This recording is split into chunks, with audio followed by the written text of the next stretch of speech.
President Rutherford B. Hayes is a national hero, but that nation isn't the United States. Hayes was asked to arbitrate a boundary dispute between Argentina and Paraguay. His decision in Paraguay's favor probably saved that country from oblivion, making Hayes a Paraguayan hero, still remembered today. I'm Bob Summers, and this is a presidential story.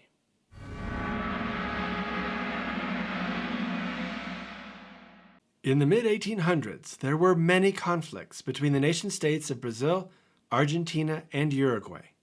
Despite their differences, in 1865, they joined forces against Paraguay and their president, Francisco Solano Lopez. In the 1865 Treaty of Triple Alliance, those three countries vowed to defeat Solano Lopez.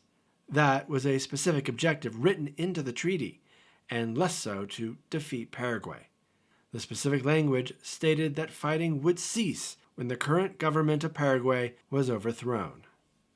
There is plenty of blame to go around on the cause of the war, but from the perspective of the Triple Alliance, Solano Lopez was a thorn in their side as they tried to annex territory from Paraguay and their neighbors, which included Uruguay, by the way. The militaries of the Allied countries dwarfed that of Paraguay 5-1, and yet Paraguay was able to sustain a 5-year fight against the far more superior forces. Not surprisingly, Paraguay was soundly defeated.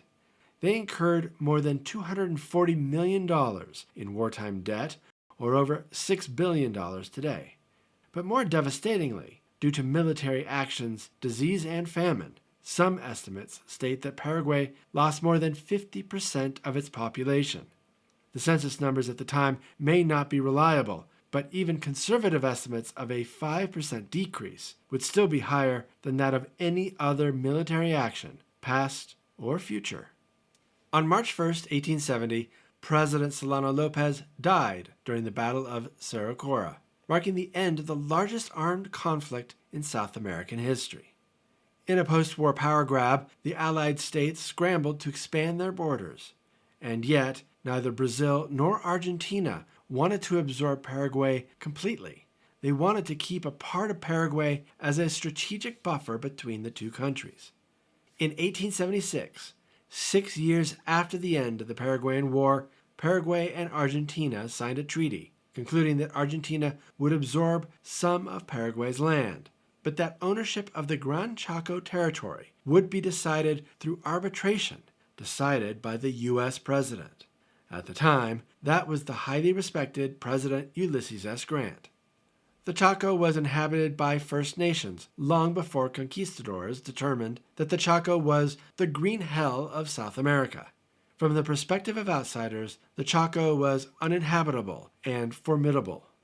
Prior to the war, none of the nation-states in the region saw the Chaco territory as valuable, so any claims to this territory before were nominal at best.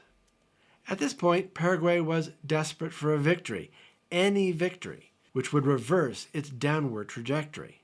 Although arbitration did not guarantee success, if Paraguay prevailed, Argentina would not contest the final decision. By the time both parties were ready to present their cases to the president, Ulysses S. Grant was no longer in office. Rutherford Hayes had won the controversial election of 1876, which you can hear more about in episode 46. On November 12, 1878, Hayes rendered his judgment regarding the Gran Chaco. The Republic of Paraguay is legally and justly entitled to the said territory. The claim of 90,000 square miles, about the size of the U.S. state of Michigan, makes up 60% of Paraguay's current territory. Although Hayes referenced his decision in his second inaugural message to Congress 3 weeks later, he never referred to the decision in his personal diary. For someone who journaled extensively, this was quite unusual. Based on State Department records, officials read portions of the submitted evidence and listened to the case made by each side, but they also indicated that Paraguay was likely to achieve its desired arbitral outcome based on the State Department's preference for the underdog seeking self-determination. Hayes's decision, based on the recommendation of Secretary of State William Evarts, meant Paraguay would exist as an autonomous republic, and Hayes became a national hero. Of the 17 departments in Paraguay, similar to states or provinces, the third largest is named Presidente Hayes, with the capital city called Villa Hayes. These are not the only Hayes honors and namesakes. One of the nation's premier soccer clubs is named Presidente Hayes, also known as Los Yankees. There are also postage stamps and a museum. Paraguayans are surprised when they learn that Hayes has been forgotten by almost everyone in the United States, because on every November 12th, the anniversary of Hayes' decision, Paraguay celebrates Hayes with his own holiday, Lado Hayes Firm Day, to celebrate the president and his decision that enabled Paraguayan survival. Thanks for watching.